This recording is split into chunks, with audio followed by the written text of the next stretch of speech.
आज तुम्हाला इन्स्टंट कढी करायची शिकवते। 1 ग्लास पाण्यामध्ये मोठी 3 चमचे पीठ घ्यायचे, असे एकसारखे फेटायचे व ते फेटून झाल्यानंतर त्यामध्ये 1 लिंबू पिळायचा।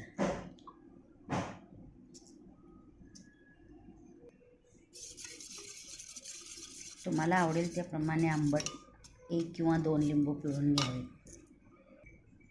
त्यामध्ये 1 छोटा चमचा हळद घ्यावी घालून। आता ही बिना ताकाची इन्स्टंट कढी आपण फोडणी टाकूया। त्यामध्ये 1 ते 1.5 चमचा तेल टाकून घेऊया। तेल गरम झाल्यावर त्यामध्ये थोडीशी मोहरी, थोडे जिरे, 2-3 लसणाच्या पाकळ्या, 1 मिरची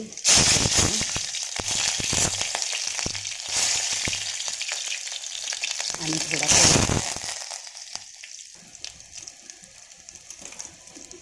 त्या फोडणीमध्ये हे आपण केलेलं मिश्रण ओतायचे व त्यामध्ये आपल्याला हवे तेवढे पाणी घालून पातळ करून घेणे। कंटेन्सीनुसार आपल्याला जसं आवडेल पातळ किंवा घट्ट त्याप्रमाणे।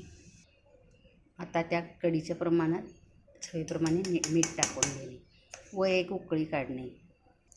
आपली कढी इथं तयार झाली आहे। घट्ट